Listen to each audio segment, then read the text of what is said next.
نحمده ونصلي علی رسولہ الکریم اما بعد فاعوذ باللہ من الشیطان الرجیم بسم اللہ الرحمن الرحیم۔ حضرت موسیٰ علیہ السلام کے دور کا ایک حیرت انگیز واقعہ کہ حضرت موسیٰ علیہ السلام کے دور کا ایک عرب پتی کیسے بنا، اس کے پیچھے کیا راز تھا۔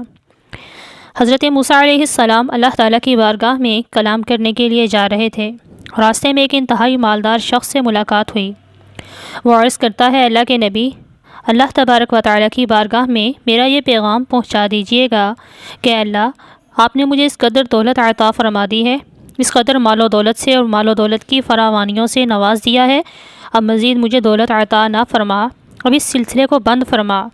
اے اللہ، آپ نے مجھے اس قدر دولت سے اور نعمتوں سے نواز دیا ہے کہ اب مجھ سے سنبھالی نہیں جاتی، سنبھالنی ہی مشکل ہو گئی ہیں۔ اسی دوران ایک انتہائی غریب شخص بھی حضرت موسیٰ علیہ السلام کو ملا۔ مایوسی کے عالم میں زمین پر بیٹھا ہوا تھا، اور غربت تنگ دستی کا یہ عالم تھا کہ سطر ڈھانپنے کے لیے بھی کپڑے نہیں تھے، یہاں تک کہ زمین پر بیٹھے ہوئے ریت سے اس نے سطر کو ڈھانپا ہوا تھا۔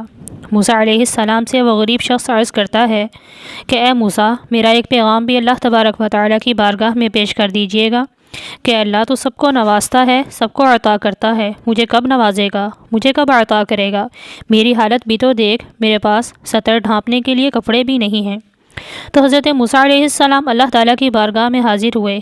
حضرت موسیٰ علیہ السلام نے پہلے اس امیر کبیر دولت مند شخص کا تذکرہ رب تعالیٰ کی بارگاہ میں پہنچایا کہ اے میرے مولا، ایک امیر شخص ملا تھا، مالدار شخص ملا تھا، وہ چاہتا ہے کہ آپ اپنی عطاؤں کا سلسلہ اس پر بند کر دیجئے۔ اس کا پیغام یہ ہے کہ یا اللہ تو نے اتنا عطا کر دیا ہے کہ اب سنبھالا نہیں جاتا۔ اللہ تبارک و تعالیٰ نے ارشاد فرمایا، اے میرے موسیٰ، میرے اس بندے کو میرا یہ پیغام پہنچا دیجئے کہ تو میرا شکر ادا کرنا چھوڑ دے، میں تجھے عطا کرنا چھوڑ دوں گا، میں نوازنا چھوڑ دوں گا۔ حضرت موسیٰ علیہ السلام نے عرض کیا، یا اللہ، ایک انتہائی غریب شخص بھی ملا تھا، اور اس کی حالت یہ تھی کہ سطر ڈھانپنے کے لیے کپڑے بھی نہیں تھے، یہاں تک کہ اس نے ریت کے ذریعے جسم کو ڈھانپا ہوا تھا، اور اس کا پیغام یہ تھا کہ میرے مولا، مجھے تو کب عطا کرے گا، میرے پاس تو کچھ بھی نہیں ہے۔ اللہ جل شانہ نے ارشاد فرمایا، اے میرے موسیٰ، اس غریب انسان کے لیے میرا پیغام یہ ہے کہ وہ میرا شکر ادا کرنا شروع کر دے، میں اس کو عطا کرنا شروع کر دوں گا۔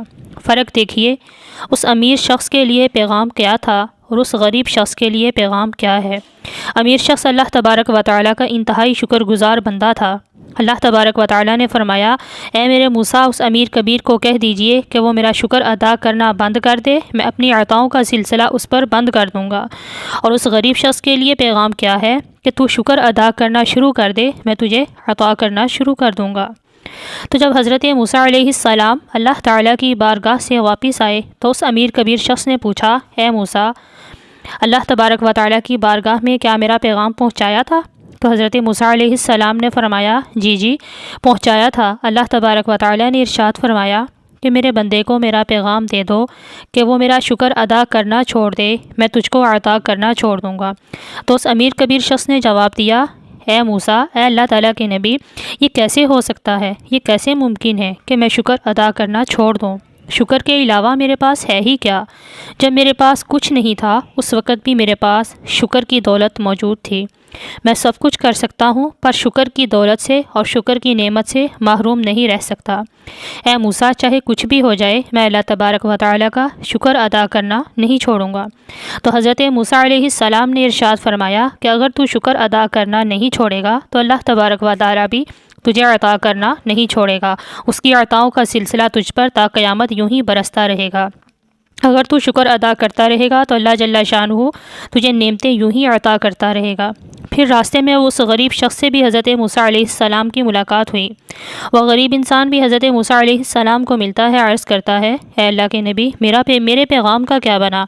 تو حضرت موسیٰ علیہ السلام نے فرمایا، اللہ تبارک و تعالیٰ کا پیغام تیرے لیے یہ ہے کہ تو میرا شکر ادا کرنا شروع کر دے، میں تجھے عطا کرنا شروع کر دوں گا۔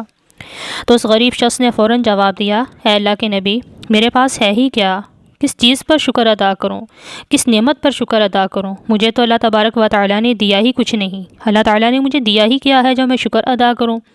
میں تو اپنا سطر بھی اس ریت سے ڈھانپے بیٹھا ہوں۔ جو ہی اس غریب شخص نے یہ ناشکری کے الفاظ بولے، یعنی یہ ناشکری کے جملے اور ناشکری کے بول اس کے منہ سے نکلے، یکدم کیا ہوا، ہوا کا ایک تیز جھونکا آیا جو ریت اس نے اپنے جسم پر جس ریت کو اس نے اپنا سطر بنایا ہوا تھا، تو وہ ہوا کا تیز جھونکا آیا اور اس ریت کو بھی اڑا لے گیا جو ریت اس کے پاس تھی، وہ بھی اڑ گئی، چلی گئی۔ یہ ہے شکوے اور ناشکری کا وبال، جو ہے وہ بھی چلا جاتا ہے۔ اگر وہ غریب شخص اس ریت پر بھی اللہ تبارک و تعالیٰ کا شکر ادا کرتا تو اللہ تبارک و تعالیٰ اسے کپڑے عطا فرما دیتا، پھر اگر وہ کپڑوں پر شکر ادا کرتا تو اللہ جل شانہ اس کو مزید مال و دولت کے ڈھیر عطا فرما دیتا، اور اگر وہ مال و دولت پر شکر ادا کرتا تو اللہ تبارک و تعالیٰ تا قیامت اس پر اپنی عطاؤں کا اور عنایات الہی کا سلسلہ جاری فرما دیتا۔ اللہ تعالیٰ سے دعا ہے اللہ تبارک و تعالیٰ ہم سب کو شکر گزار بندوں میں سے بنائے، آمین ثم آمین۔